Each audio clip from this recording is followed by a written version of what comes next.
Good morning, everyone who's joined us here in Brookings Institution's Falk Auditorium, and good afternoon and good evening to those who may be joining us virtually from around the world. I'm Suzanne Maloney. I'm Vice President and Director of Foreign Policy here at Brookings, and I'm delighted to welcome you to today's event that we're hosting in partnership with the Lowy Institute based in Sydney, Australia. We're here this morning for the U.S. launch of the Lowy Institute Southeast Asia Aid Map, an interactive database that tracks and maps aid and development finance flows from the international community into Southeast Asia. Southeast Asia is home to 650 million people and some of the fastest growing economies in the world. To sustain its growth, the region needs significant development finance to address challenges including poverty, access to education and healthcare, and political instability. The COVID-19 pandemic also set back the region, and development finance is increasingly critical. And of course, at a time of intensifying strategic competition between the United States, China, and the rest of the world, the sources in terms of development aid and finance matter greatly. The Southeast Asia Aid Map is an interactive tool that aims to improve aid efficiency and development coordination in the region through its transparency of data sharing.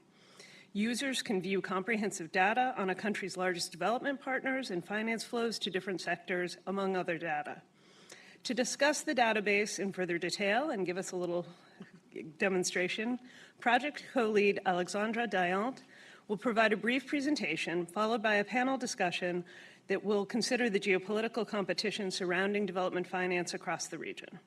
Before our speakers begin, let me offer some brief introductions. Alexandre Dayant is a senior economist and deputy director of the Indo-Pacific Development Center at the Lowy Institute. He serves as project co-lead for the Southeast Asia Aid Map, in addition to directing the Pacific Aid Map that tracks development finance flows to the Pacific Islands. Roland Rajah is director of the Indo-Pacific Development Center at the Lowy Institute, where he oversees the program's work on post-COVID growth and regional integration. Prior to joining the Lowy Institute, Roland served in capacities in the Asian Development Bank and in the Australian government. I'm also pleased to welcome two of my colleagues here from Brookings Foreign Policy to our panel here today. My colleague David Dollar is a senior fellow in the John L. Thornton China Center here in the Foreign Policy Program, where he is a leading expert on China's economy and U.S.-China economic relations. Prior to joining Brookings, David served as U.S. Treasury's economic and financial emissary to China. Mireya Solís is the director of the Center for East Asia Policy Studies here in the Foreign Policy Program, and she holds the Philip Knight Chair in Japan Studies. As an expert on Japanese foreign economic policy and U.S. economic statecraft in Asia, Mireya has authored a number of books, and we're really excited to launch her forthcoming book, Japan's Quiet Leadership, when it's released this coming September. And finally, moderating our panel today is my colleague and non-resident senior fellow in foreign policy in the Center for East Asia Policy Studies here at Brookings, Jonathan Stromseth. An expert on Southeast Asia, Jonathan's research has focused on Asia policy in the context of growing U.S.-China competition. He previously held the Lee Kuan Yew Chair in Southeast Asia Studies here at Brookings. I'd like to note that we are currently live streaming and on the record. Online viewers can submit their questions to events@brookings.edu. If you're using Twitter or any other social media, please use the hashtag Southeast Asia Map to share this event and pose any questions or comments. For everyone in person, we'll be passing microphones around toward the end of our discussion today. Alexandre, the floor is now yours.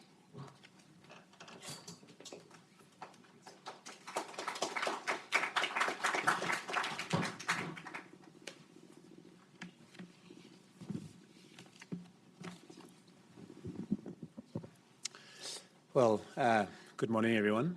My name is Alex Dayant, and so I'm the researcher leading this project. Look, before I start, I wanted to say a few things. The first one is that, is really to thank the Brookings Institute for hosting us today. This is very special.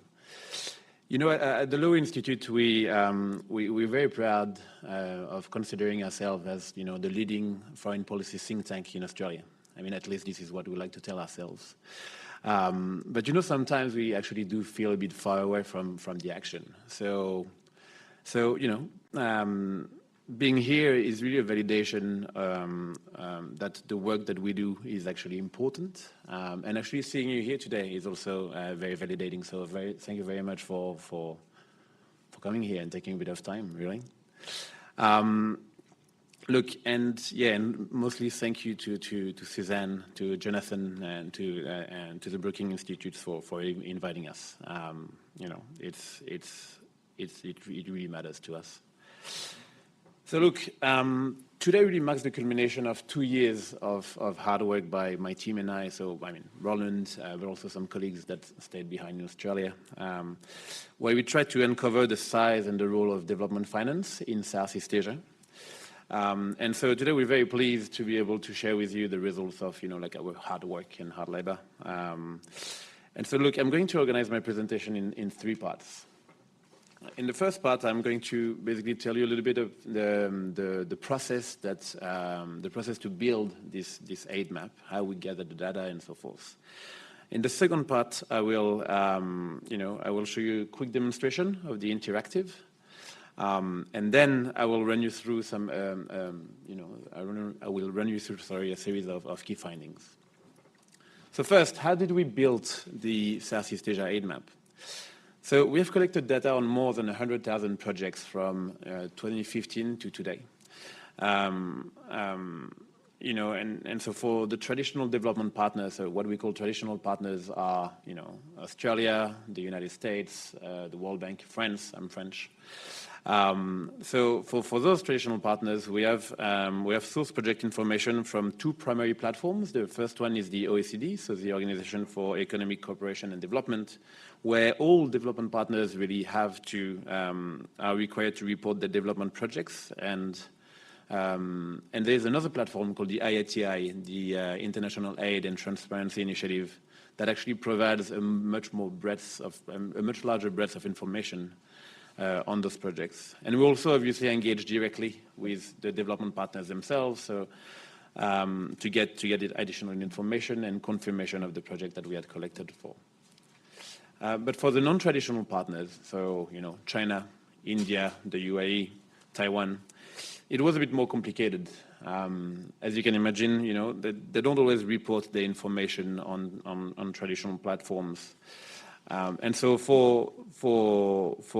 to get information on those projects, we had to adopt a more hands-on approach where we went through every budget documents of every Southeast Asian countries. We went through every press release, every social media post to try to find out, aid project information from those non-traditional partners. And really, we tried to gather different sources of information to be able to triangulate our data and make sure that our projects were actually real projects really happening on the ground. And then what we did was we organized all this database, all this data, and we sent it to every aid and development management unit in every Southeast Asian countries for them to actually validate the information. And once they had validated everything, well, we put everything on a really cool interactive platform that I'm about to show you. So this is like the second part of the presentation where I'm going to show you how it works. So this is the landing page of the Southeast Asia aid map. It provides high-level information of official development finance at the regional level. So what we call official development finance is the combination of grants, concessional loans, so loans that are cheap, and non-concessional loans, so loans that are a bit less cheap but still for development purposes. So a key visual that you will see throughout the interactive is the presence of those 2 green circles. The outline circle represents the amount of development finance committed, that is the money that has been promised or signed for a specific project. On the other hand, the field circle represents the amount of financing that has been actually delivered on the ground. And so we saw that it was important to make this distinction between committed and spent, because we've realized that actually there are many development partners that are committing a lot, they're saying they're doing a lot, but actually they're not implementing a lot on the ground. So we have collected, as I mentioned, data covering the period from 2015 to 2021, which represents the most recent years for which we have complete information. And by default, the landing page displays the aggregate figures for all years expressed in constant US dollars. But obviously, you can go on the website and filter for every year. on the left panel, you will find the ranking of development partners in the region. By selecting any of the 97 different partners listed, you can access their specific financing details in Southeast Asia. And after selecting a specific partner, you have the opportunity to explore the distribution of their development finance across various sectors. So we also have implemented a filter section where you can get more specific results on the data. In this section, we have also created pre-selected filters. For instance, looking specifically at climate development finance, or looking at the footprints of non-traditional partners on the region. And so every time you select a Southeast Asian country, you can either have a look at the detailed analysis we have made on this specific country, or you can jump directly in the project map, where you will see individual projects starting to populate the map. Yeah, this is pretty cool, isn't it? Yes. Thank you very much, David. So when you, just a little parenthesis, this took us like hours and weekends where we had to like find a precise location of every little project in Southeast Asia. So I really encourage you to have a little fun and just go around. And so when you click on a project, additional information will be displayed. This includes the project description, the sectors it belongs to, relevant internet links, and the transaction history of the project. And from the map page, you can also narrow down your search by selecting a specific development partner or sector, and the map will automatically update with the relevant information. But while yes, I think we all agree that this is a cool feature, the reality is that this feature of putting project on a map has limitation. There are some projects that you can put on a map, that you cannot put on a map. You can't put direct budget support, you cannot put scholarship. And so because of this, we had to expand a little bit the scope of our map and introduce a range of tools to facilitate more detailed analysis. The first of those analytical tools is the database page. So this serves as a repository for the extensive collection of over 100,000 projects that we have compiled information for. When you click on a project, detailed information specific to that project will be displayed. We have also implemented a filter box here where you can look for a specific project, by name, by development partners, by implementing agency. So, what we've realized is that we have a list of 97 different donors. So, Australia, the United States, and so forth, China. But those donors sometimes struggle to actually implement those projects on the ground. They don't have, like Australia, for instance, DFAT doesn't have the time or the resources sometimes to implement projects directly on the ground. And so they have to contract what we call implementing partners. So those are like, organizations that really implement those projects. We have a list of 1,500 different implementing partners. But anyway, so you can filter everything using the little filter box. Most importantly, and I think this is something that really matters, is that you can download the whole database from this page. Like, yes, this interactive is cool, but like the database is even more insightful. So I would really encourage you to do so. We have, another feature of the Southeast Asian map is a graphing tool that allows you to create trend analysis. So here, you can select from a range of different variables that will allow you to generate the graphs you are really interested in. For instance, you can compare the amount of grants versus loans provided to the region, or the amount of development finance disbursed in the infrastructure sector versus human development. And those are like just few of the selections you can make. When you can add other filters as well, but you can also change the graph type that you're looking for.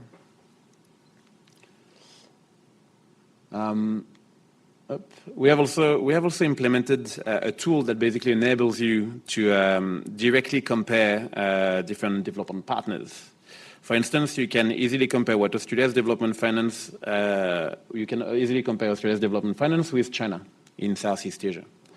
Once you do your selection, this section provides a wealth of information about these two partners, including their allocation of development finance, their sector, the sector they prioritize for financing, and the major projects in the region. And you can obviously do the same for each of the Southeast Asian countries. In this case, for instance, you see that, over the whole period, you see that Cambodia has received $13 billion in projects, mostly from China, whereas like in Myanmar, that has received $17 billion in projects. The first development partners was Japan, followed by China, the World Bank, the United States, and so forth. One other thing is, from our menu section, you can access all the information of the website, notably the many country analysis I mentioned earlier, as well as a series of thematic analysis. So we've done analysis looking at, for instance, climate development finance in Southeast Asia, or like infrastructure competition, all those things. But most importantly, you can, again, from this page, you can, have a look at our project, the methodology. If you want to recreate a Southeast Asia heat map, you can just copy-paste what we've done. You can download the data, the whole database, and create your own analysis. And most importantly, you can download the key finding reports that you should have on your seat at the moment. So this is it for the interactive. Now let me talk to you about the key findings. I mean, first, did you like the interactive? Do you find it insightful? Yes? Yes. Thank you. I like a little applause. Thank you very much. So look, key findings. I have a few key findings for you that I think you'll be interested in. So the first one is to say that, between 2015 and 2021, Southeast Asia received about $200 billion in what we call official development finance. So again, as a reminder, official development finance is the combination of, grants, concessional loans, and non-concessional loans. So Southeast Asia received around $28 billion a year in official development finance, mostly targeted to the most pressing development needs of the region, such as health, education, social protection, but also infrastructure. Almost half of it is concessional by nature. It's concessional by nature, so it's composed by grants. So on the graph, this is what you can see in the dark blue, or concessional financing. So this is the gray part of the graph. The other half is composed by non-concessional loans, often provided by China's main policy banks and the World Bank and the Asian Development Bank.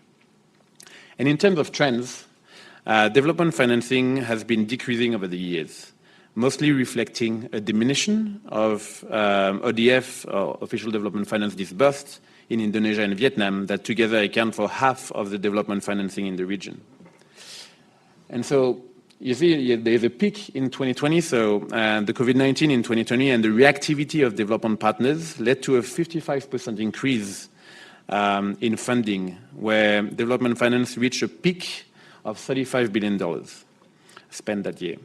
Most of this increase came from traditional development partners, mostly the Asian Development Bank and the World Bank. So look, where is this money coming from and where is it going?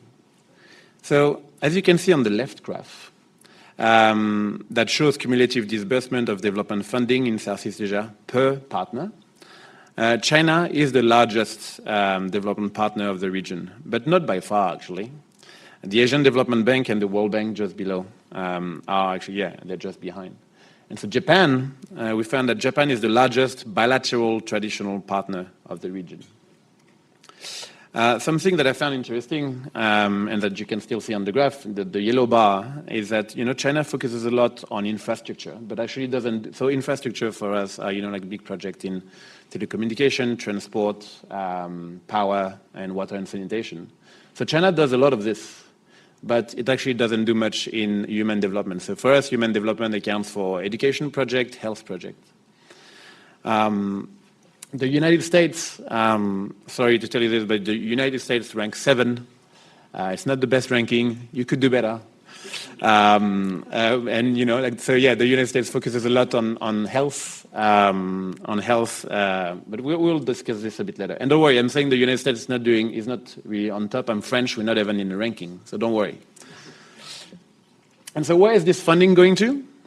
Well, and on the right graph, you can see that the right graph shows cumulative disbursement of development funding per Southeast Asian countries. And as you can see, most of the development finance is directed towards the region's largest emerging and developing economies. So the largest economies excluding Singapore and Brunei, really. And Indonesia and Vietnam are receiving around half of the development finance delivered in the region. So the second key finding, and actually this is one of the most important ones, is that development finance plays a major role in meeting Southeast Asia's development need. So Southeast Asia, as you know, is one of the most dynamic regions in the world and has experienced a decade of rapid economic growth, which has lifted millions of people out of poverty. And so today, one could argue that actually the region is past the point of aid and development, especially when considering, the magnitude of private sources of financing, such as, domestic private investment, foreign direct investment, and remittances. But those funding don't always go towards, they don't always go towards specific priorities such as health, education, social protection. And actually, you know what? Like even in infrastructure development, what we've realized is that most of the funding comes from the public sector in Southeast Asia.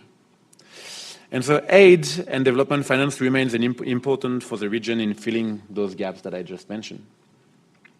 Actually, we have estimated that official development finance is equivalent to around 10 to 15% of what we call total government development spending on infrastructure, health, education, and social protection cumulated. And this actually can jump up to 80%, as you see in Cambodia, or for the smaller economies, even like in Laos. So anyway, so this is important and it justifies this project and my role at the Lowy Institute. So please do understand this. This is why I'm working. So now, with respect to China, well, China is the leading development partner in the region, but it experienced a decline and faces competition. So China accounts for a fifth of all development financing flowing to the region. And so this is massive, actually. It represents more than $5 billion per year. And an important feature of China's development financing in Southeast Asia is that most of it, so around 85%, is coming under the form of what we call non-concessional loans, provided by China's large policy banks, so the Exim Bank of China and China's Development Bank. Only 10% of China's financing is coming from under the form of concessional loans and 5% under the form of grant. And this can be explained by the fact that China provides a lot of finance to high-income countries such as Malaysia and Thailand that actually can pay back, they can take on non-concessional loans. What we have noticed during this analysis is that Chinese financing disbursed in Southeast Asia has been decreasing over the years. As you can see, this is the red line. And it has been overtaken by traditional partners since the pandemic. And so we believe there are actually three factors behind the fall of Chinese lending in Southeast Asia. The first one is that, the first one has to do with China's economic environment that is changing. And the country's economic is actually slowing down. Therefore, there could be an interest in Beijing to actually prioritize the domestic economy rather than spending money abroad. So that's the first reason.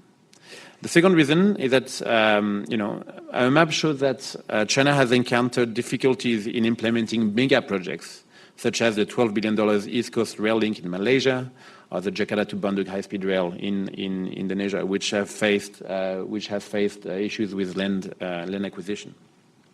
And actually, those difficulties were the most apparent in 2020, during the pandemic, where international border closures and health restriction measures meant that basically China couldn't send its aid workers working on infrastructure projects, and so this has basically impacted the delivery of Chinese development project in Southeast Asia.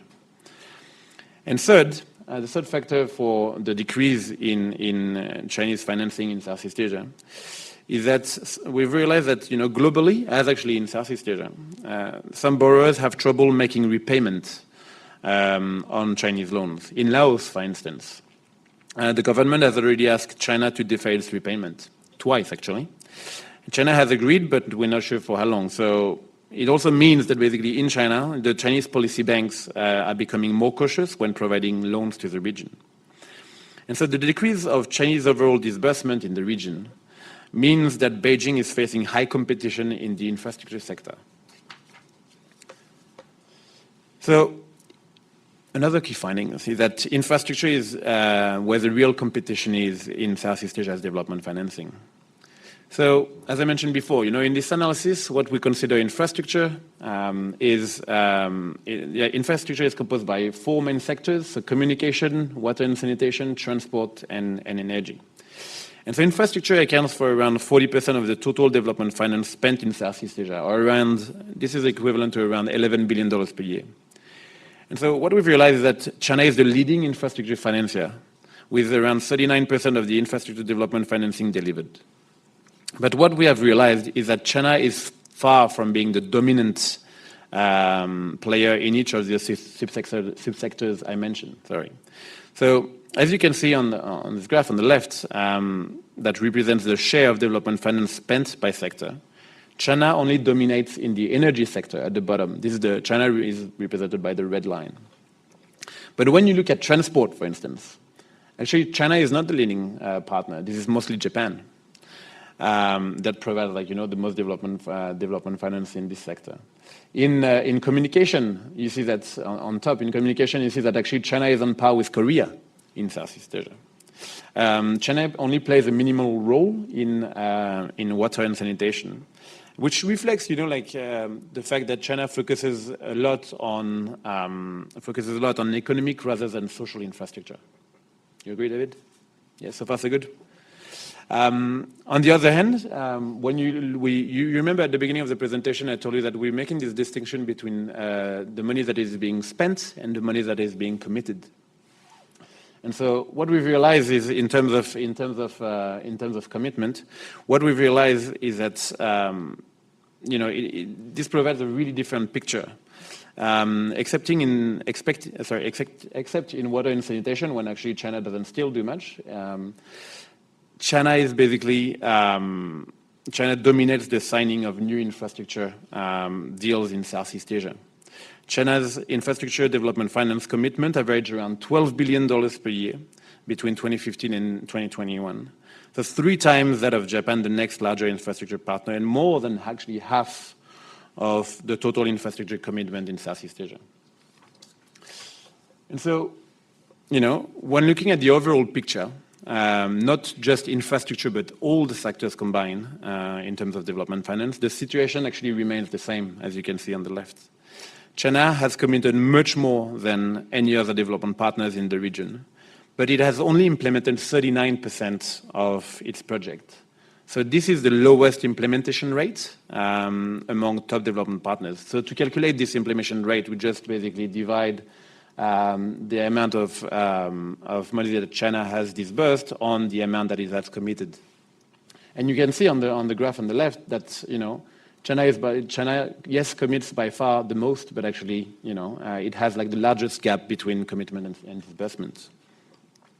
And so this begs the question, on which basis should development partner compete with China in terms of development finance? Should we focus on project commitments, looking at those big numbers? Or should we actually focus at the numbers on delivery? So you can't really see this, but in terms of commitment, China almost commit $90 billion over the period. But if you look at actually money being disbursed, it's around $40 billion. So what numbers should we actually look at? And are those numbers, reflection of China's ambition, or is it actually more a reflection of its failures? So to explain China's low implementation rate in Southeast Asia, we believe there are 3 factors behind this. The first one is that the first one has to do with the nature of Chinese projects in Southeast Asia. 74% of Chinese development finance is focused on infrastructure. And as you can imagine, infrastructure projects are particularly susceptible to delays compared to other projects. You have issues such as, permits, regulatory approvals, land acquisition, bureaucratic procedures, and all those issues can actually contribute to those delays. And to make things worse, what we've realized is that China is involved in 21 out of the 27 mega projects that we have recorded in the AIM map. So a mega project is a project that is worth more than $1 billion. So yeah, so China is involved in 21 of them. The rest is basically shouldered by either Japan or the Asian Development Bank. And so as you can imagine, those projects are even more complex and often face additional complication. So that's the first factor. The second factor has to do with instabilities in domestic politics and corruption. So frequent changes in government and policy direction have led in some cases to fragmented decision-making, where different factions and different parties have divergent views and priorities. And so like political instability sometimes coincide with issues of corruption, which can affect project implementation. And so I think the East Coast Rail Link in Malaysia is a very good example. So this is a $12 billion project focused on connectivity in Malaysia. And so the project was signed by the Prime Minister Najib Razak in 2016, who was later found to be guilty of corruption. And on this basis, the project got cancelled in 2018. It was later renegotiated with reduced cost in 2019 under the Prime Minister Mahathir Mohamad. And then under the leadership of another Prime Minister, Ismail Sabri Yaakob, the project was realigned back to its original plan. And finally, the current Prime Minister, Anwar Ibrahim, continued the project, but with a significant haircut. And so just this tells you, why sometimes the project disbursement is actually much smaller than what you can see in terms of commitment. And so the third factor on why there's such a big gap in implementation for China is that it has to do with, we believe, poor preparation and the lack of local stakeholder engagement. So active involvement and support from local stakeholders, including governments, community, and civil societies, are essential in the early phases of infrastructure projects. However, we have realized that China often adopts a top-down approach without proper consultation. And so the Jakarta to Bandung high-speed rail in Indonesia actually provides a good illustration, where a lack of consultation with local authorities and poor project preparation led to a host of issues, including higher land acquisition costs and delays in construction. The good news is, though, is that next month the train should finally come into power, into activity, despite the massive delays. But you know what? Despite those difficulties, Chinese projects are still on the cards. Very few projects have been cancelled or renegotiated, and most are still on the way. And in fact, we are seeing, with like the most updated numbers, we are seeing an uptick in Chinese infrastructure development activity in the region. So what does it tell us? Well, it tells us that China's ambition remains intact in Southeast Asia, and that China probably hopes to remain the primary infrastructure partner of the region in the years to come. So my last key finding has to do with climate. So climate development finance has increased steadily in Southeast Asia. Southeast Asia is one of the most vulnerable regions to climate change. And so what we have seen is that over the years, climate development finance has increased steadily in the region with, it has increased steadily in the region with the Asian Development Bank, Japan, and China being the main financiers of climate-related projects in the region. In 2020, climate development finance reached around $11 billion, which is equivalent to around 2/5 of the total development finance disbursed in Southeast Asia. But while this is encouraging, the outlook of climate financing in Southeast Asia actually remains mixed. And let me tell you why. So the first thing is that we have realized that the most of the rise of climate development finance is coming from an increase of development projects that are qualified as having a significant focus on climate change adaptation and mitigation. In comparison, the volume of projects with a principal focus on climate change adaptation and mitigation has remained stable and pretty low, as you can see. So principal is like, the low blue bar at the bottom of the graph. The second reason to be a bit concerned is that, it has to do with the energy transition. While financing for non-renewable energy projects has declined over the years, what we have realized is that the financing for renewable projects in the region has also declined. And this is coming from the fact that, development financing on energy is decreasing overall, which is at odds really with the region's need for more and cleaner energy. And so the third point and my final point really is to say that, while climate development finance delivery has risen over time, what we've realized is that the climate commitment have actually decreased over time. And so really this shows that the regional outlook on climate is unclear. So anyway, all of those are like, some of the thousands of key findings that you can get from the map. I really encourage you to have a look at the Pacific Aid map. You have a phone, maybe not now, but just after the presentation, go on the Southeast Asia Aid map. And if you have any question, please do feel free to ask them either at the end of the presentation or go on the website of the Lowy Institute and you'll find my email and you can send me anything you want. I hope this is helpful. Thank you very much.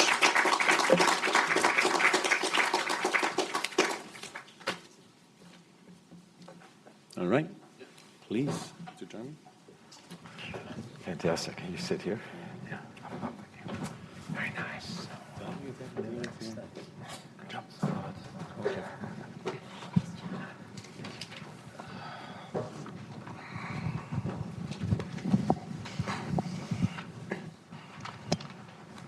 Well, let me start our next phase of this discussion by thanking Alexandre and Lowy, and that was just a fantastic presentation, and I think you said it looks pretty cool. I found it dazzling. Can't wait to dig in. And it strikes me as a really effective and potentially valuable tool, both for development practitioners and recipients and others out in Southeast Asia, but also, for researchers like us and students at universities and so on. So I think this has so much to offer.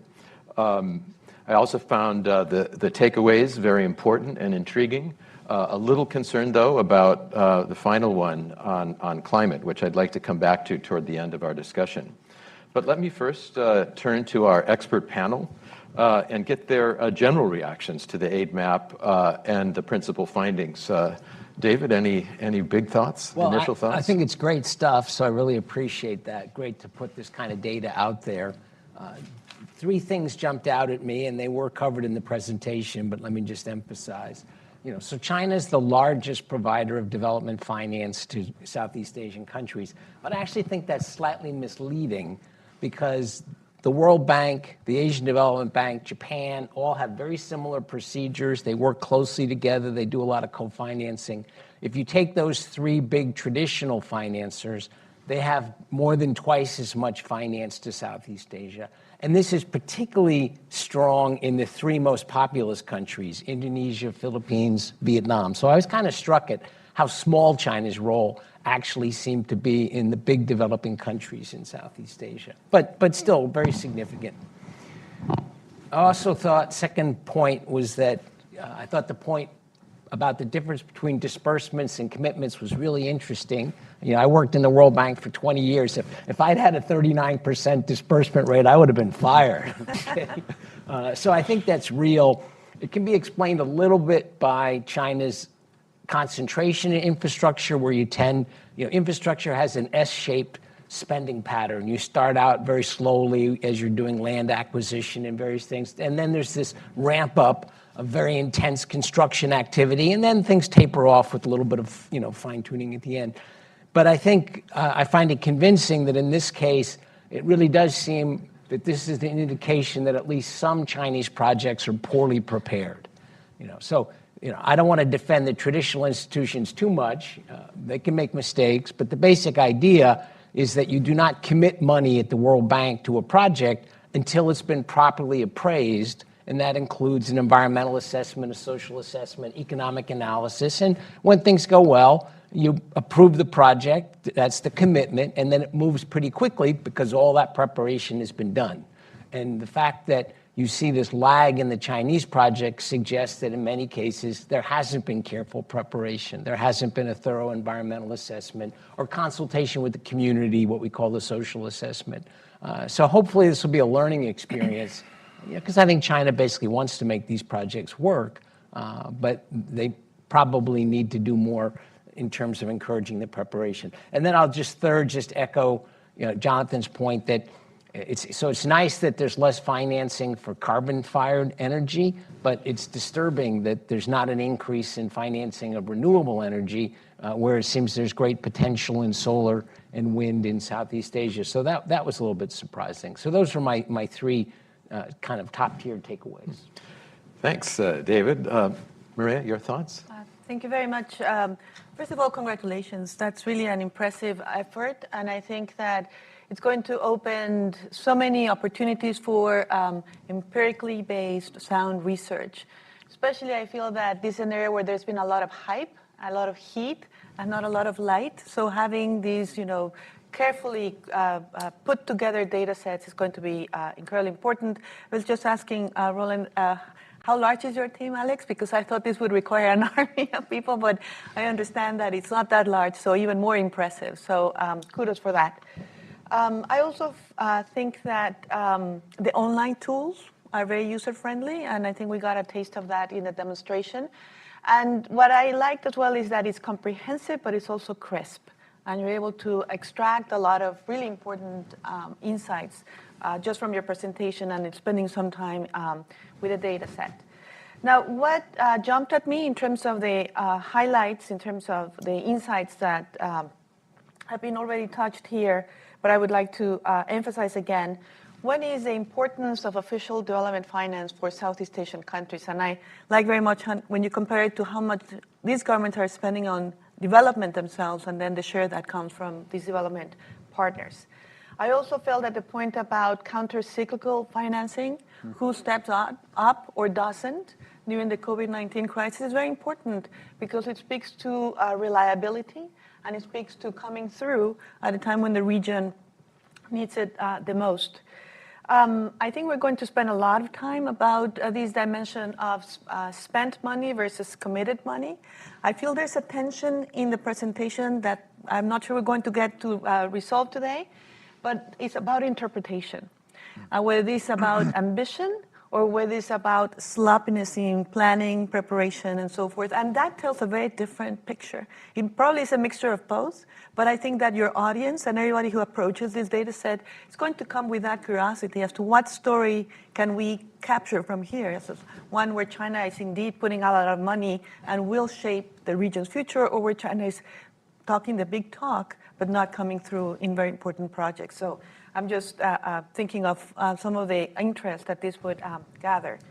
And finally, what I liked here is that you have 5 years of data, and nevertheless, there's a lot of fluidity when I look at development partners as to who is doing what during these 5 years. And again, I believe that sometimes we get these scripts, these narratives that certain countries are dominating, and we see that even in the span of 5 years, the relative ranking can shift. And therefore, the iron is not cast. There's a lot of room for what these governments and their implementing agencies will decide to do both on the receiving side, but also on the giving side. So I think that this captures the richness of what is going on in the region. Thanks, Mireya. Before we move on to more specific topics like the role of the U.S., Australia, others, Roland, I just wanted to ask, did you have any surprises or reactions when you started getting the data and putting this together? Yeah, thanks, Jonathan. Let me thank you as well for hosting us here today, and to the Brookings Institute as well. Yeah, I mean, obviously I've been a part of the team producing this, and so I've seen the key findings before, but nonetheless, when we were going through the process of putting this together, I think there were a number of surprising things that certainly I didn't appreciate before undertaking this project, and I think it is important, therefore, to get these messages out into the broader sort of policy debate and thinking. The first one, as Alex mentioned, I mean, it's really about the importance that this is still relevant, right? Official development finance is actually very relevant to this region. There's a tendency these days to see that Southeast Asia is actually on the whole a very successful economic and development, and it's a very successful region, right? And there's a sense certainly that most of the region, especially the larger economies, are well past the point where aid is a critical factor in their development.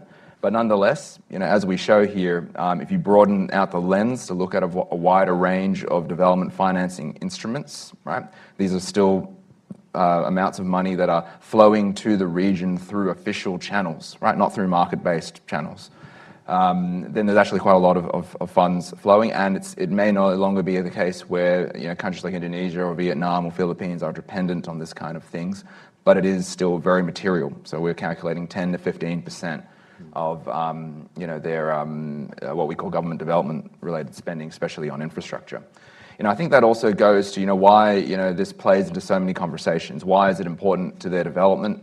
Why is it important in terms of climate change and shifting them onto a path of low carbon and more resilient development, which we see the troubling sort of trajectory on that specific area. But it has a very material role to play on that. And also, of course, why these conversations about geostrategic competition in this space is so important, right? If aid and these sorts of things weren't important, then we wouldn't be worried about the geostrategic implications. So I think that's a really key thing.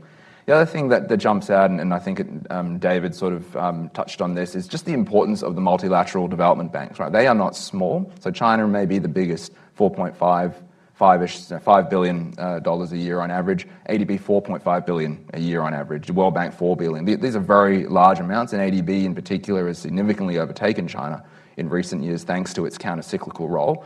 And I think that's very important because I'm sure we'll talk about the role of the United States later on, but the United States is not that big in Southeast Asia.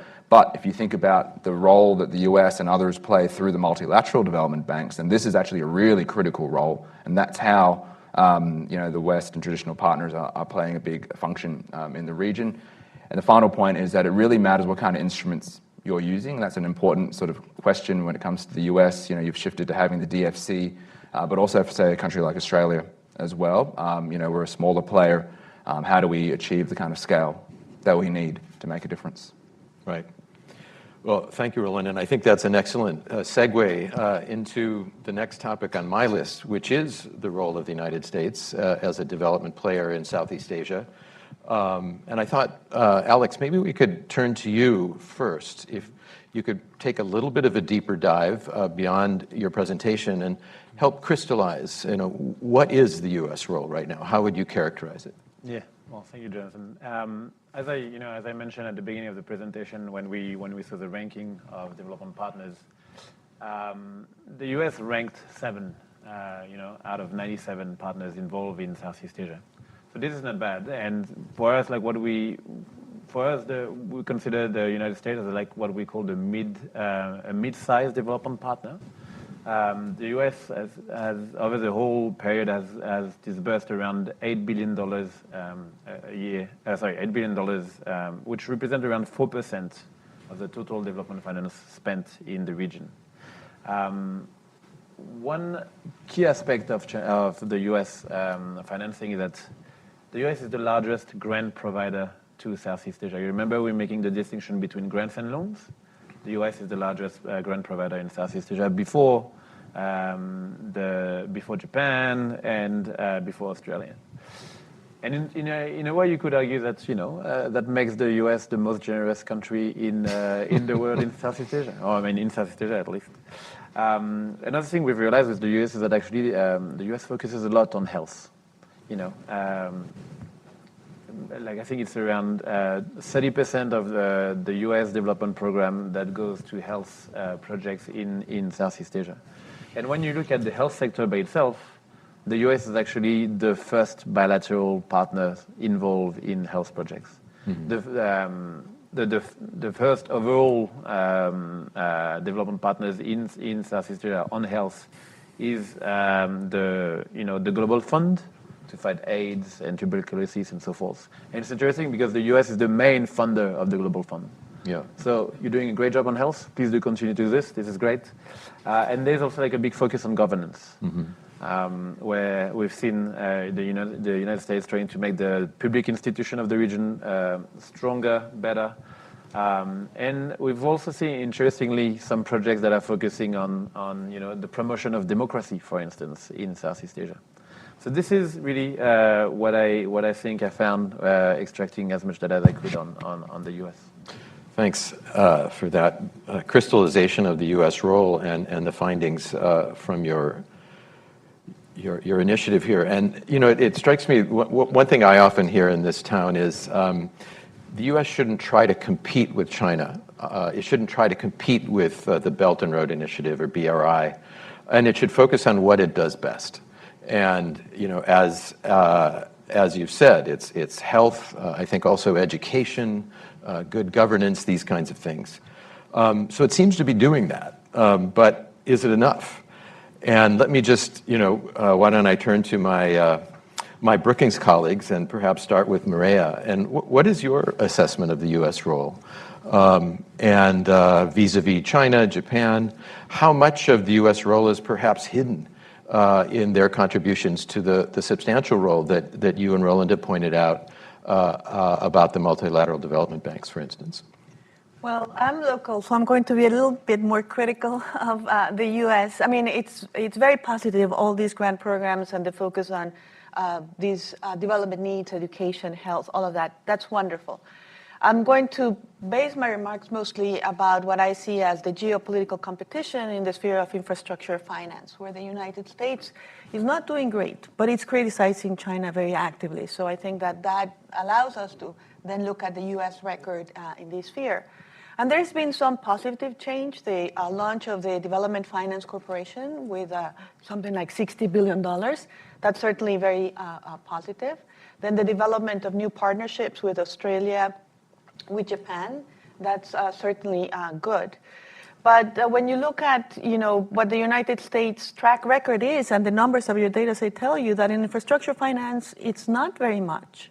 And when you hear about big numbers, and, you know, in terms of the G7, there is this partnership for infrastructure finance, and they're trying to reach something like $600 billion.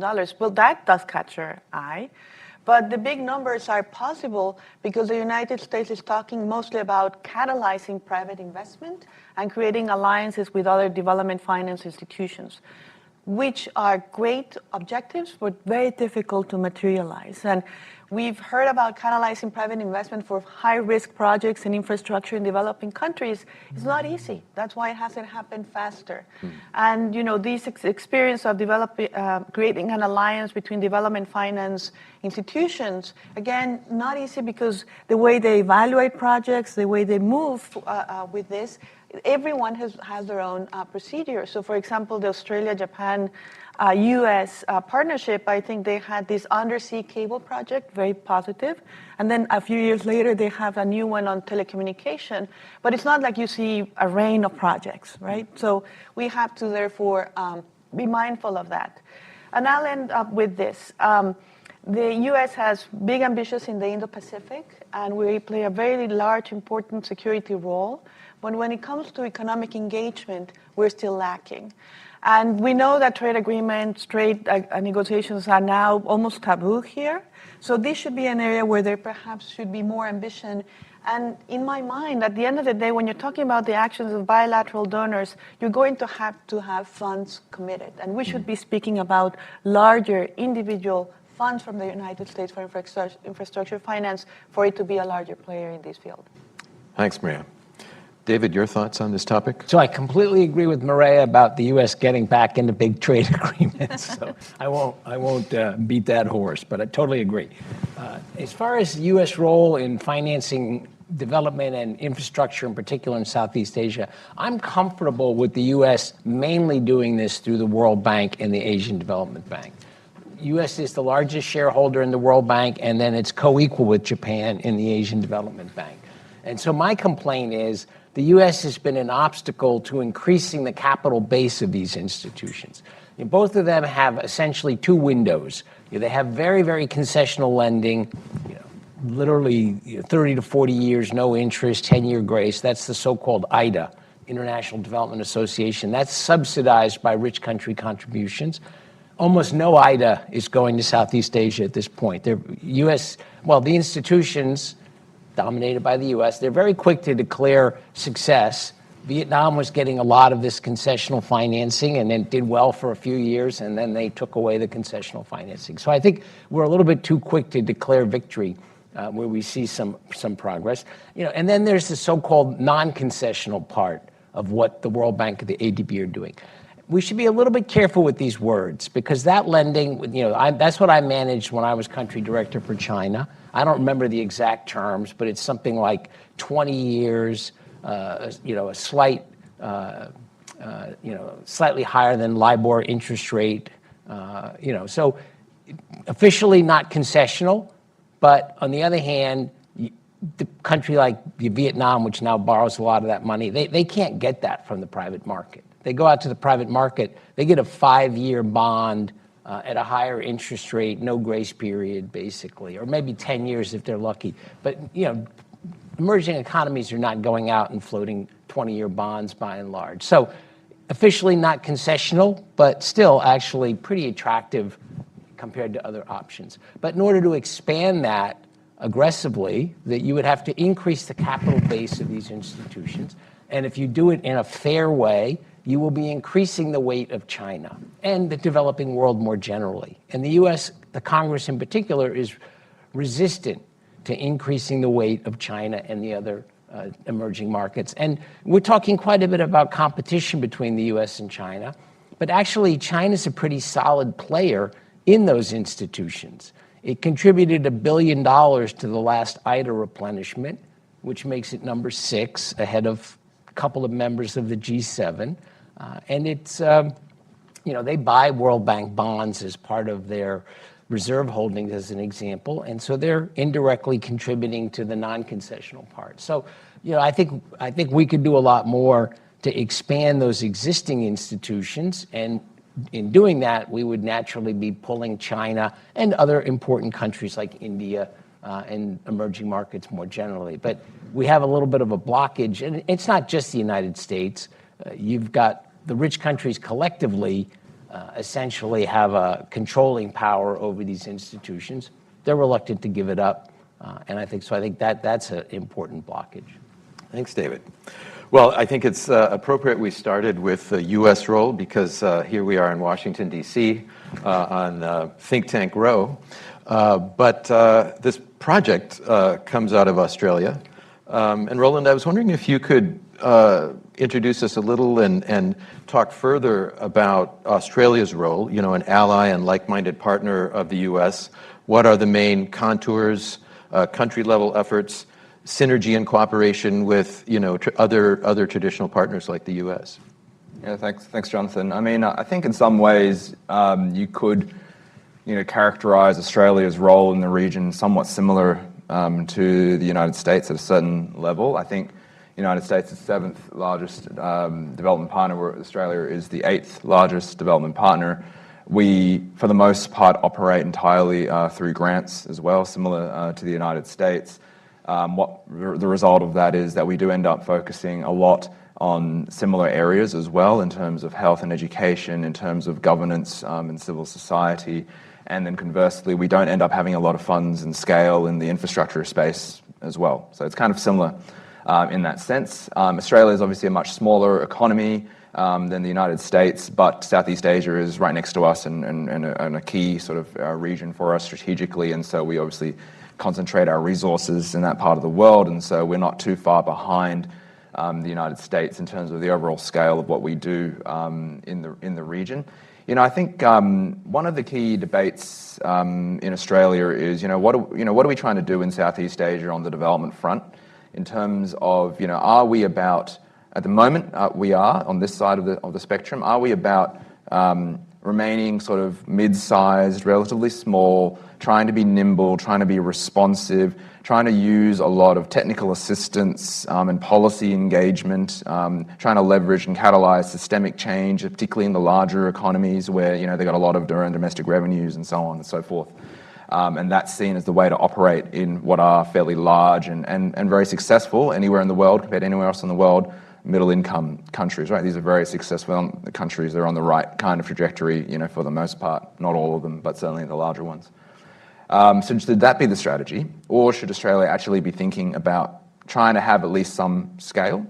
One way I like to put it, it's similar for the United States, but it's much starker for Australia, is that we talk a lot in Australia about how Southeast Asia is becoming strategically more important to Australia for a range of geostrategic reasons, but also just by nature of their rising heft relative to our own, right? Their economies are, like Indonesia will overtake us and so on.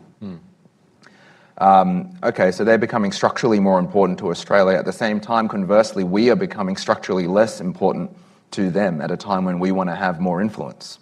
I think this is the key sort of challenge. And so you don't really have the luxury of sitting back and not sort of, as I put it, sort of bringing your A game. You have to sort of think, how can we actually do the most, right? Because otherwise you're falling behind. You need to run in order to stand still. So I do think we need to think about scale, but that's something that for, not too dissimilar reasons, again, to the United States, scale is difficult politically. We don't have a DFC. There's been discussion about potentially having one, but it doesn't seem that that's the direction that we're headed. Instead, we have development finance-like kind of instruments proliferating within our system. Oddly enough, though, focused on the Pacific Island region that really can only absorb a very limited amount of that because they're very small, vulnerable economies. Southeast Asia is actually almost the perfect place to be deploying a lot of this development finance instruments, a lot of this non-concessional lending for reasons David just outlined. We need to do that. We did a loan to Indonesia during COVID, which was very well received, very responsive. $1 billion, I think 1.5 billion Australian dollars at the time, so quite substantial for us, but a one-off. Right? We need to be doing more things like that more regularly going forward. That would allow us to have that kind of scale. Thank you. Well, we've got quite a lot to move through here, and I'd like to ask Mireya about Japan, David a little more about China, maybe some debt trap issues that are being raised. So let's start with Japan. Mireya, you and I have talked about this a lot. There's an often quoted State of the Region survey of regional elites in Southeast Asia, which asks these policy elites, what is the most influential economic power in the region? And over the last 2 years, China ranks at a score of between 60 and 75%. Somehow Japan's at 2 and 4%. And that seems counterintuitive given the robust way that I think the aid map describes Japan's role and what we think of it. I wonder if this is an illustration of Japan's quiet leadership, which gets to your forthcoming book. Because it's also the most trusted power in the region, according to the same survey, getting a score of 54%. I'm wondering, as you think about development finance and other issues, how do we break this down and understand it? Thank you, Jonathan. That's a great question. And I think that speaking to that question in particular and then providing more background about what Japan has been doing in development finance, I think that question is not just looking at development finance, but in general, what is your perception about Japan's economic influence in the region? And there's some structural factors that are going to bring down Japan's ranking. I mean, it has experienced low growth for a long time. It is experiencing demographic decline. And I think that, the size of the Chinese market, Japan cannot compete with that. And I imagine that that's partly what is happening. I also found it very interesting that regarding China's economic influence in the region, there was a 20 percentage point drop during COVID. So these rankings, again, to a point I've been trying to emphasize, are not fixed in stone, and they change dramatically. But I also think that a lot of that trust, but low visibility, has to do with the way in which Japan has fleshed out its economic strategy. It's not as flashy, it's not signing as many deals, but it has been very consistent. And especially, I think that Japan is doing a lot with diminishing resources. So that has to be part of the story here. So let me just flesh out very briefly what I think Japan is doing in development finance and why it continues to be such a prominent player, even though, it has been experiencing low growth for decades. So I think that, put it in that way, is actually a very interesting puzzle. So, Japan has been providing development finance for decades now, and doing it in a way that was not conforming to the Western views about what should be the approach. Japan always emphasized that you needed to provide concessional loans because they inject some kind of discipline, and that you should emphasize infrastructure because countries would improve the well-being of their populations through growth. And that actually got into some very heated debates in the 1990s where Japan was doing its own thing, and a lot of the development donor community was not on board with that. Very interestingly, China is a major recipient of Japan's economic assistance, and some of these elements of the philosophy are clearly there. But I would also highlight that the terms of finance is very different. Now, why is Japan, and this is one point I really want to emphasize. I think that Japan is a long-standing development partner, but I wouldn't necessarily use the term traditional. And I know that traditional versus emerging works when you're trying to classify all these different countries. But I think it doesn't really capture the fact that Japan remains relevant with fewer resources because it does not continue to use the same playbook when it comes to development finance. And that's something that the data captures to some extent, but doesn't fully capture. So let me break that down, if I may, and I hope I don't go for too long. But I would say that in the last decade, Japan has changed the way in which it understands and implements development finance. It has upped its game. And it did so because there were some very important objectives at stake. One was economic revitalization.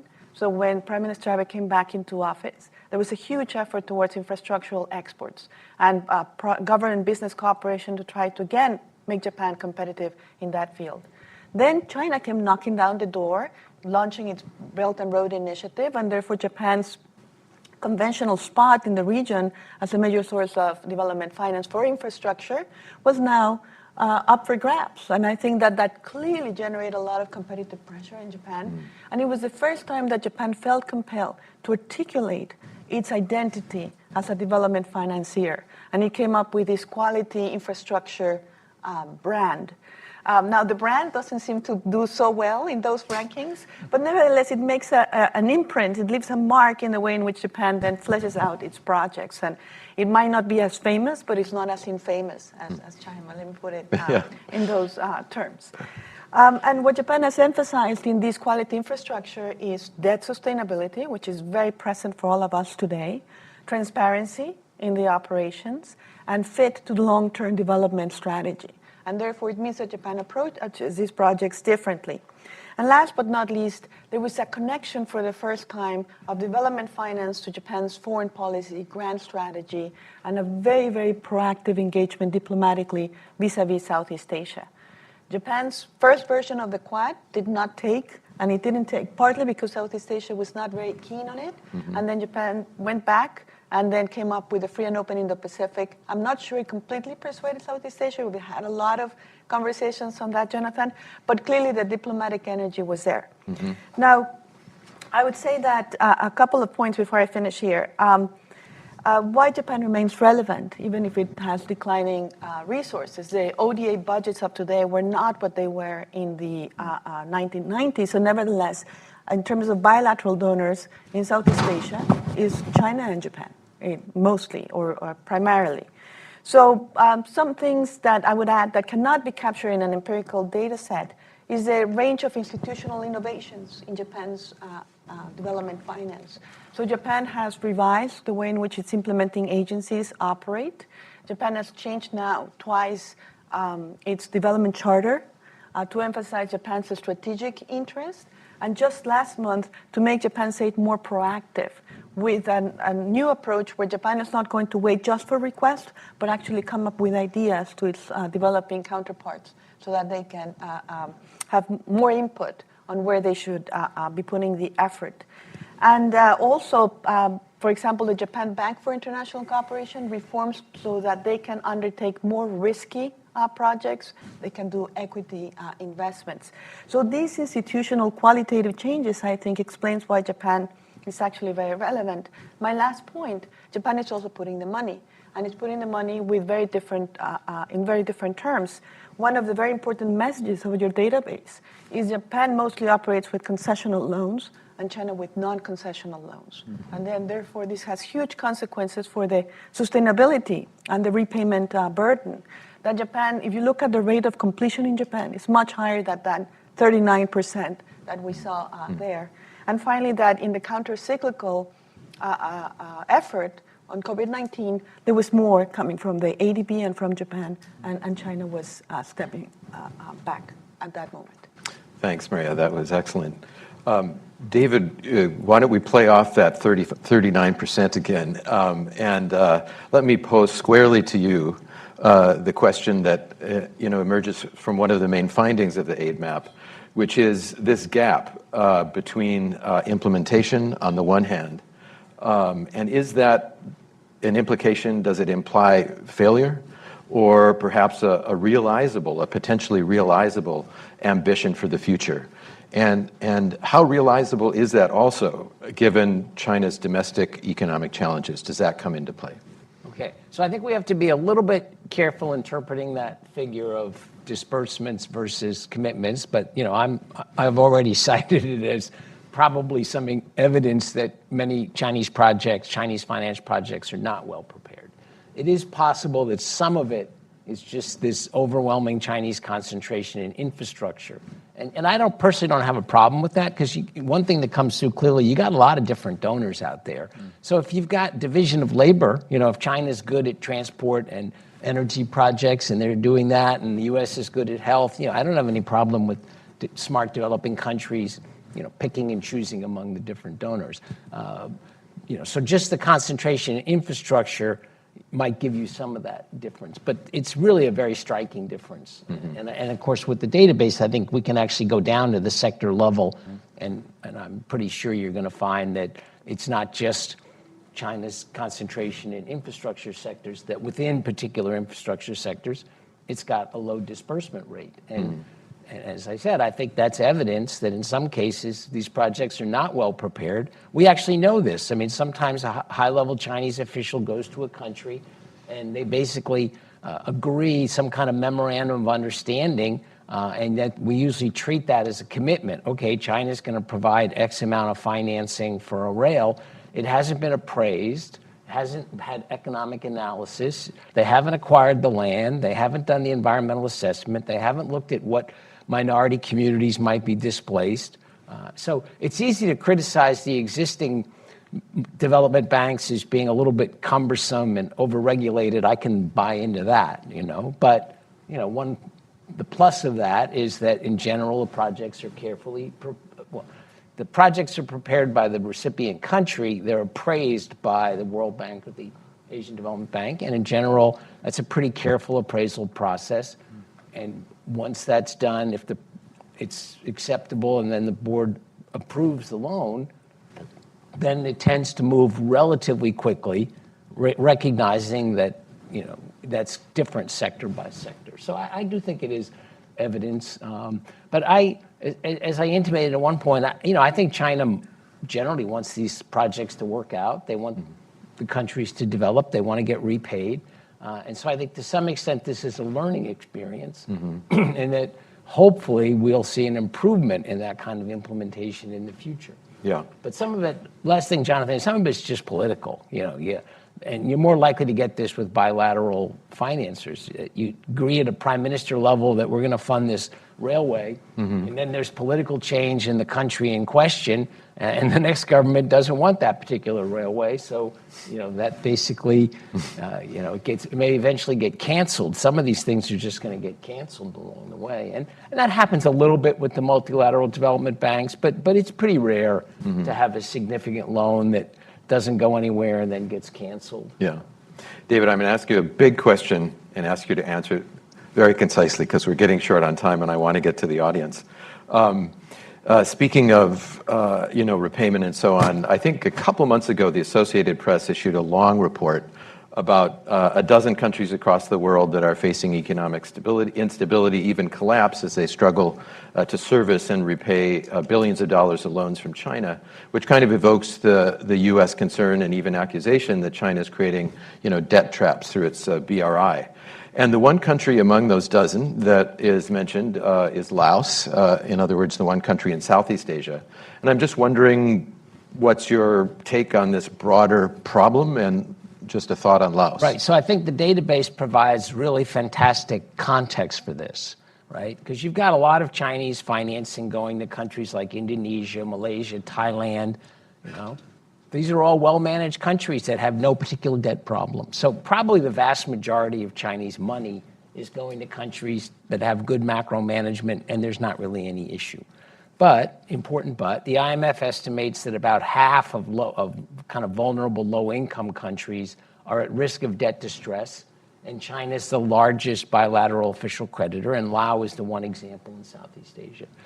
Now, there's been an important recent breakthrough. China agreed to a rescheduling of debts for Zambia, together with the other creditors, and getting a new IMF program, and hopefully that's breaking a kind of logjam where China had been reluctant to participate in this kind of multilateral debt relief.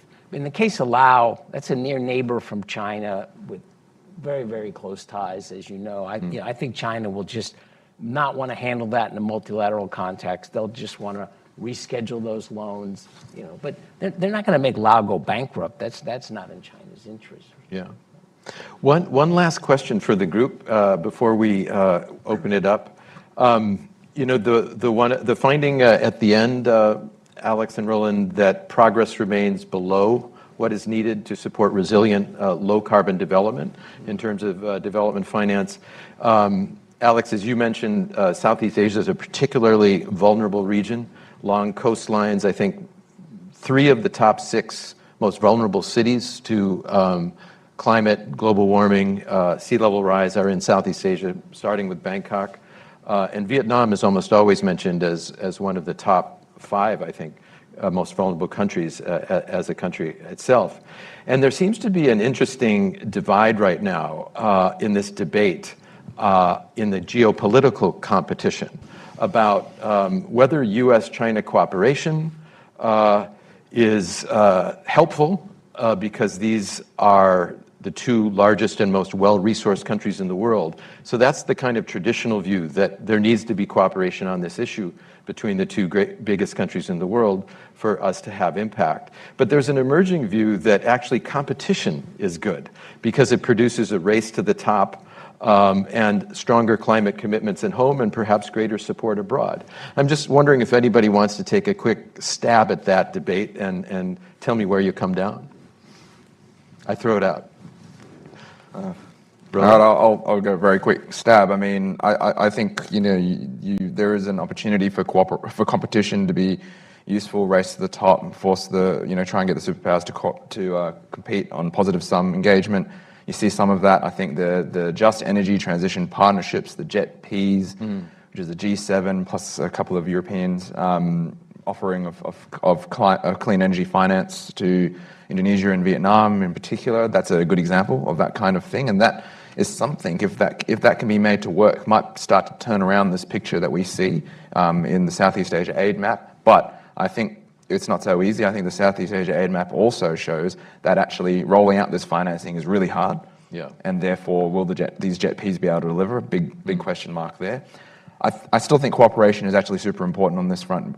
2 examples. One, multilateral development banks, as David mentioned earlier. I mean, this is the big opportunity. Their financial firepower to be able to make a big dent on this is very large. But if you can't get the cooperation to secure capital increases and these kinds of things, then you've got a problem. And so that will be one way in which competition damages the cooperation that would otherwise be extremely beneficial in this space. The other one is technology. I mean, yes, you can have more subsidies going into green tech, but on the other hand, we know that technology and innovation benefits not just from subsidies, but from bigger ecosystems, right? Ecosystems was a lot more research and cross-fertilization and connection. And so there's this fragmenting of technology ecosystems that will dent that. Right. Let me ask if we have a couple of questions from the audience, and if so, please state your name and affiliation and keep it brief.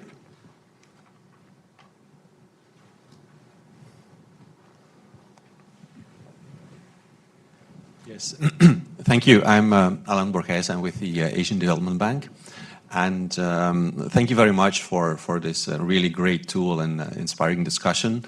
Just wanted to make perhaps an additional point on the climate change, and it's also a question for Alexandre to some extent, because your data stops at 2021. And to some extent, I'd like to argue that 2020 and 2021 perhaps were outlier years in the sense that a lot of our time and attention was focused on fighting COVID.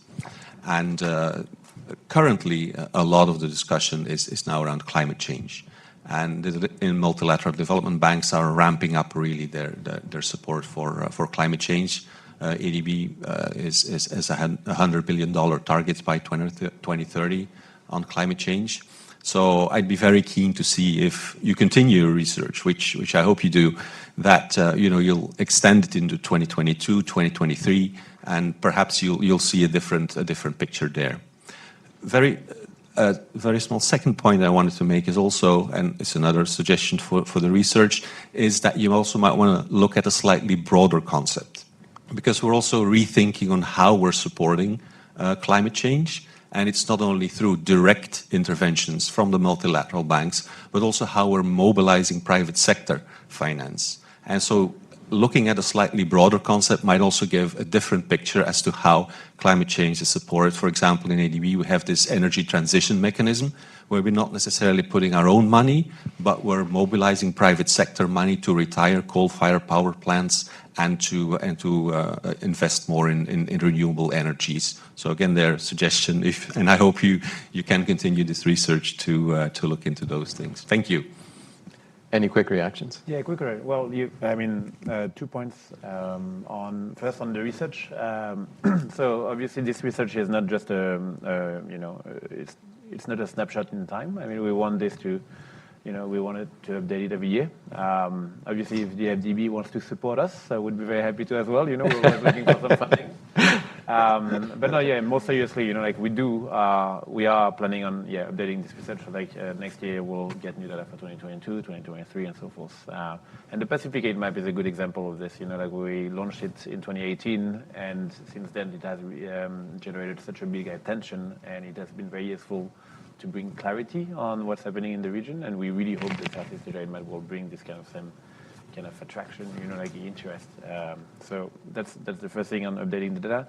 On climate finance, I mean, you're right. Like the MDBs are the leading financiers of this. What we find interesting also is that China is one of the leading partner in terms of climate development finance. What do we call climate development finance? So let's see what the trends will bring. And on the last aspect of it, and I'd be very happy for others to comment on this. But the aid map basically trace aid and development finance. We don't do guarantees yet, and the definition, the guarantees is basically what could actually foster private sector investment in the region. But according to the ODA definition of guarantees, that doesn't actually qualify for our selection. And the reality is that this map is, we're tracing development finance. We could extend it to, foreign direct for FDIs and other type of investment. But at the moment, it already almost killed us to create this for the first iteration. So we're focusing on those